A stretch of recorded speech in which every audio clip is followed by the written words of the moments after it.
Alright everybody, welcome to today's Tech Talk Tuesday. If you've been following along with the channel for the last month or so, you know I've been dealing with an issue with the Viper that I believe is related to the ignition system, where I get a misfire situation after about 3 hours of driving.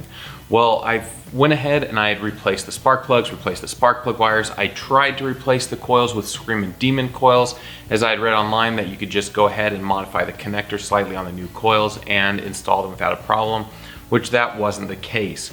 It turns out that the 1996 Dodge Viper GTS Coupe has their own set of coils, at least as far as interchange with other Vipers is concerned.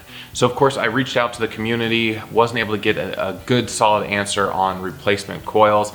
There were rumors that you could use a 4-cylinder coil off of a 95 Neon with a single overhead cam, but that still left me trying to figure out what the 6-cylinder coil was off of, and it took a lot more effort than it really should have. But a really good friend of mine, Tim, if you saw the video earlier about the delivery of the TRX, he was able to determine that the actual cross-reference for these coils for the 96 GTS is none other than the 96 Ram 2500 with the V10 engine.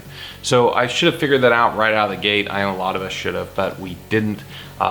Nevertheless, those parts are still available. They actually don't cross-reference to the Viper in the manuals, but it turns out they are the same. So Tim, the good friend that he is, went ahead, ordered me a pair of coils for the 96 Ram with the V10. So I went ahead and installed those.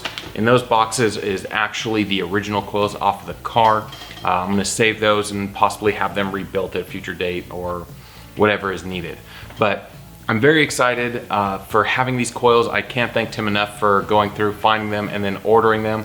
Now I have to say they aren't the cheapest coils out there. I mean, the pair of them from the local O'Reilly's was about $250 after tax. So they're not cheap, but at the same time, they do work. I've got them installed in Viper. They started right up, no issues so far. Now, as far as my miss goes, and I haven't been able to take the car out for a 3-hour test drive yet, because of course, as you know, I had that issue on the Mopar Classic Cruise where the catalytic converters got really hot and the passenger one actually ended up melting the paint on the side sill. So when I went ahead and started the car up and moved it from where it sits now to where the Neon is so I could replace the coils, the exhaust got a lot hotter than it should have in just that brief like 30 seconds. So I know the cats are melted down and pretty clogged up. So unfortunately I'm not able to take the car for a real good test drive to see if the replacement coils did solve my issue with the misfire. But we are gonna go ahead and send that side sill out. I talked to my paint shop today and we're gonna go ahead, take the side sill up to them, have them repaint it.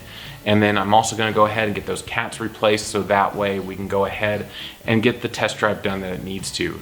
So it's probably gonna take sometime into next month, July, before we're gonna actually be able to take the car out and test out and make sure that the coils did solve my problem. So stick around and we'll keep you up to date as that progresses. And if not, well, we'll keep the diagnosis going and figure out what's next to replace on the car to figure out what's causing this misfire. But for those of you with a 96 GTS Coupe, here are the replacement coils that you need for your car. I will go ahead and put links in the description below. This is crucial information for any 96 GTS owner because the RT10 for 96 had a Gen 1 engine in it, so it uses the same coils as the 92 to 95 RT10s. And then the 97 to 2002s, they changed the connectors on the wiring, and so they're completely different. It is literally only for the 96 Coupe, as well as the 2500 Ram with the V10 engine. So that's today's video. I hope you found this information useful. As always, if you did, go ahead, smash that like button, give me that thumbs up. It helps me out tremendously with that YouTube algorithm. And of course, if you want to be kept up to date with all my future uploads, don't forget to smash that subscribe button and ring that notification bell as well, so that way YouTube will keep you up to date with all of my future uploads. And as always, guys, I will see you the next video.